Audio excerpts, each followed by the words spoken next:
మీ business ఏదైనా మీ ఊర్లో promotion చేయాలంటే అది సుమన్ టీవీతోనే సాధ్యం. ఇప్పుడే సంప్రదించండి. అందరికీ నమస్కారం. Welcome to Suman TV. నేను మీ సాకేత. ఈ రోజు శ్రావణ మాసం రానే వచ్చింది. నాగుల పంచమి తొందరలోనే ఉంది. సో నాగుల పంచమికి సంబంధించిన విశిష్ట నియమాలు ఏంటి, ఎలాంటి ప్రాముఖ్యత సంతరించుకుంది, ఏం చేయాలి అనేది మనకు పూర్తిగా వివరించడానికి మనతో ఉన్నారు ఆధ్యాత్మిక ప్రవచకులు బ్రహ్మశ్రీ పాలెపు చంద్రశేఖర్ శర్మ గారు. గురువు గారిని అడిగి అన్ని విషయాలు వివరంగా తెలుసుకుందాం. నమస్కారం గురువు గారు. నమస్కారం అమ్మా. గురువు గారు, ఇప్పుడు రానే వచ్చింది మనకి నాగుల పంచమి. చాలా మందికి గుళ్ళలోకి వెళ్ళడం అలవాటు ఉంది, పాల్పోయడం. ఇంతే కాకుండా అసలు దాని ప్రాముఖ్యత ఏంటి, పాటించాల్సిన నియమాలు ఏంటో మీ మాటల్లో. సుమన్ టీవీ ప్రేక్షకులకు స్వాగతం. నమో అస్సు సర్పేభ్యో నమ ఏకే చ పృథివీమనో ఏ అంతరిక్షే ఏ దివితేభ్యో సర్పేభ్యో నమో నమః. భారతీయ సనాతన సంప్రదాయంలో భూతదయ కూడా చాలా శ్రేష్టం. అంటే మనతో పాటు 84 లక్షల జీవరాశులలో మానవ జాతితో పాటు పక్షి జాతులు కావచ్చు, జంతువులు కావచ్చు, తర్వాత ఈ జాతులలో ముఖ్యంగా నాగుల పంచమి రోజున సర్పజాతిని గౌరవించే పూజించే ఆచారం పూర్వకాలం నుండి మనకు మహాభాగవతం నుండి భారతం నుండి కూడా ఈ యొక్క ఆచారం పురాణ గ్రంథాలలో చెప్పబడ్డది. అయితే ముఖ్యంగా ఈ నాగుల చవితి నుంచి నాగుల పంచమి దాకా ప్రతి ఒక్కరు కూడా నాగు పాముల యొక్క ఆరాధన చేయడం. అయితే ఈ నాగుపాములలో కూడా భగవంతుడు ధరించే వాసుకి సర్పము, తర్వాత ఇంకా విషధర సర్పాలు, తర్వాత ఇంకా ఎన్నో రకాల సర్పాలు మనం చూస్తూ ఉంటాం. అయితే ఆ సర్పజాతిని నాశనం కాకుండా, ఎందుకంటే భగవంతుని యొక్క సృష్టిలో ఏ జీవి కూడా ఏదో ఒక జీవికి ఉపకారం చేస్తూ ఉంటాడు. అటువంటి భూతదయను పెంచుకోవడానికే మనం ఇక్కడ ఈ నాగుల పంచమిని ఒక పండుగగా జరుపుకుంటున్నాం. ఇప్పుడు ఈ నాగుల పంచమి అనేసరికి చాలా మందికి ఆ రోజు పాటించాల్సిన నియమాలు ఏంటి, ఏ పూజలు చేస్తే బాగుంటుంది, ఎలా ఆరాధిస్తే బాగుంటుంది అనేది మీ మాటల్లో వివరించండి.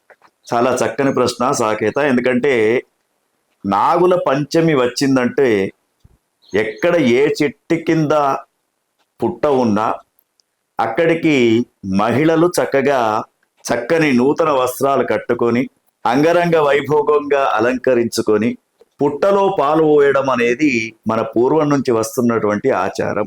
అయితే ఈ పుట్టలో పాలు పోయడం అనేది ఒక రకంగా నాగజాతిని పోషించడము అని ఒక అర్థం. తర్వాత నాగజాతికి వ్యవసాయ రంగానికి కూడా చాలా దగ్గర సంబంధం ఉంది. ఎందుకంటే ఎప్పుడైతే వర్షాలు పడుతూ ఉంటాయో అప్పటిదాకా బిలాళ్ళల్లో ఉన్నటువంటి సర్పజాతి మొత్తం కూడా వర్షం పడగానే బయటకు వస్తూ ఉంటాయి.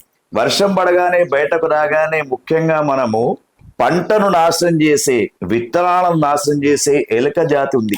ఆ ఎలుకలు సర్పాలకే ఆహారం. అయితే వ్యవసాయ రంగానికి కీడు చేసే ఎలుకలు, వాటిని సంహరించడానికి సర్పజాతి చాలా ఉపయోగపడుతూ ఉంటుంది, రైతన్నలకు సేవ చేస్తూ ఉంటుంది.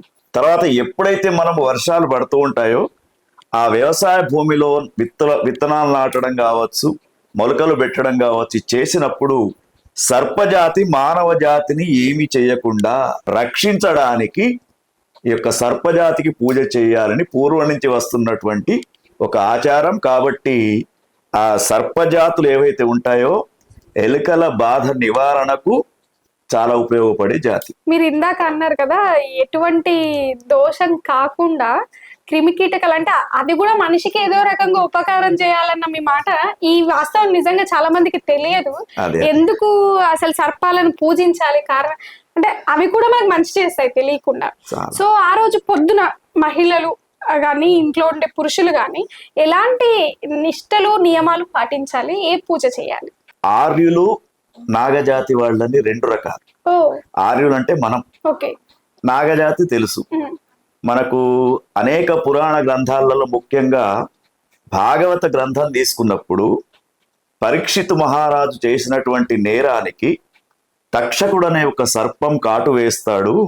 ఆ తక్షకుడు కాటు వేసే లోపుగా 7 రోజుల్లోపుగా మోక్షం పొందాలని చెప్పేసి శుక మహర్షి ద్వారా భాగవత గ్రంథాన్ని అతడు శ్రవణ భక్తి ద్వారా వింటాడు.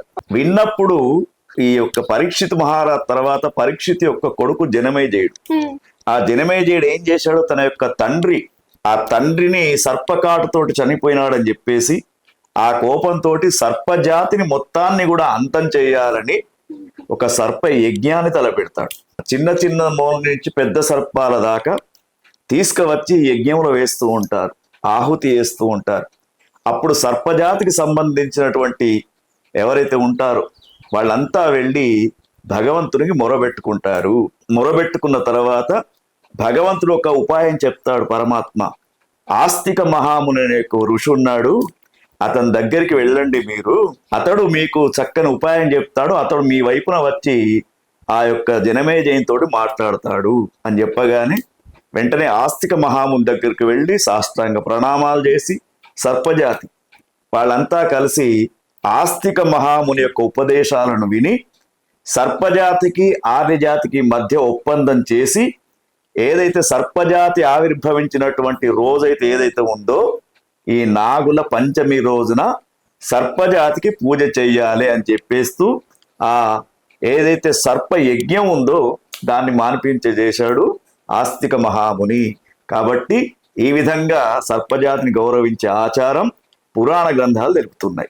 సర్పజాతి అనేది అప్పటి నుంచి అంతరించిపోకుండా ఉన్నటువంటి రోజును కాబట్టి ప్రత్యేకమైనటువంటి పూజ ఇప్పుడు మామూలుగా పాలు పోయడమే కాకుండా ఇంట్లో ఏమైనా పూజలు చేసుకోవచ్చా? కొంతమందికి ఈ విగ్రహాలు అవి ఉండవు, కొంతమంది బయటకు వెళ్ళలేని పక్షంలో ఉంటారు, వాళ్ళు ఎలాంటి పూజలు చేసుకోవచ్చు? చక్కని ప్రశ్న అమ్మా.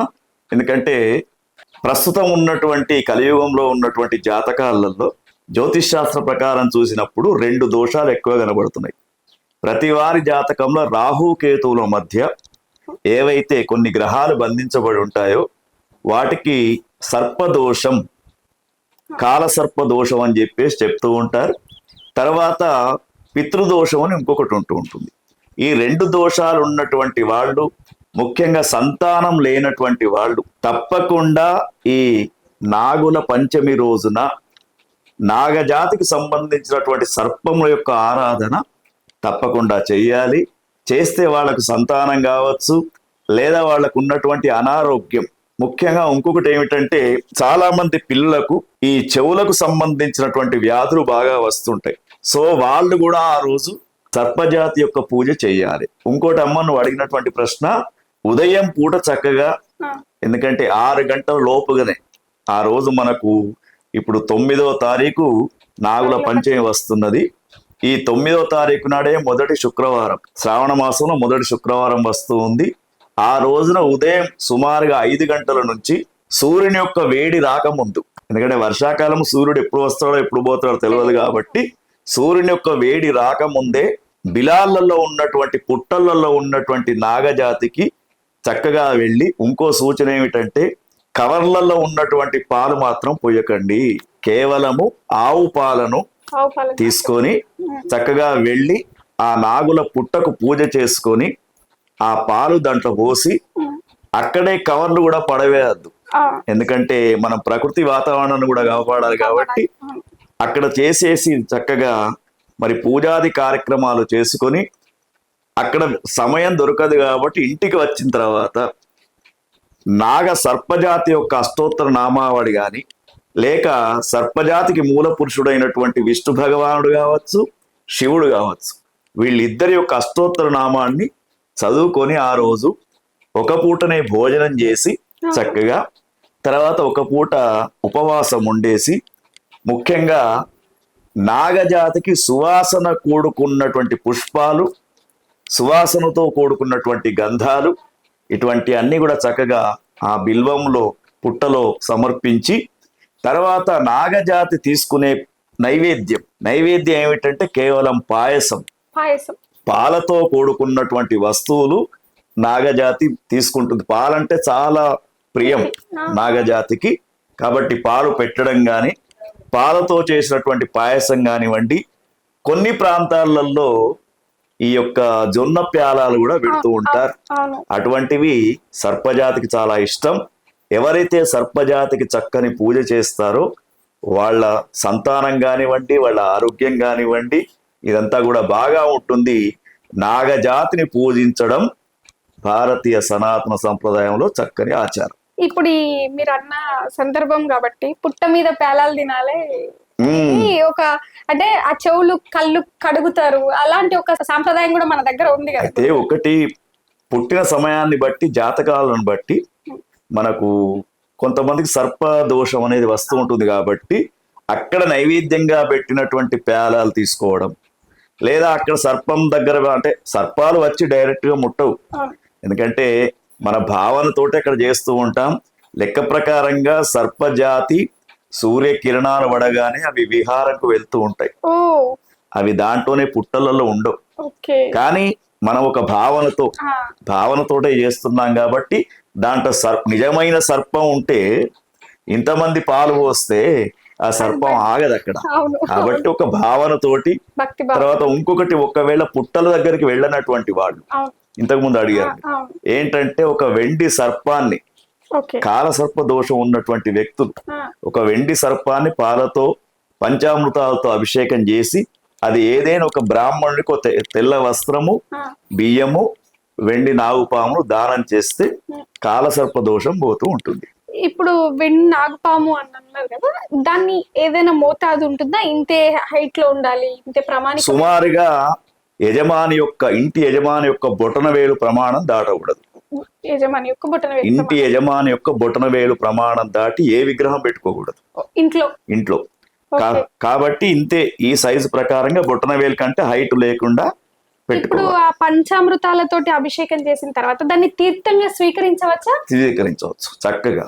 ఆ, అంటే చాలా మందికి ఏంటంటే అనారోగ్య సమస్యలు ఉండి బయటికి వెళ్ళలేని వాళ్ళు కూడా ఇంట్లో చాలా మందికి ఏంటంటే పుట్టలో పాలు పోస్తేనే అదొక సాటిస్ఫాక్షన్ అనే వాళ్ళు కూడా ఉన్నారు, వాళ్లకు వసతి ఉండదు.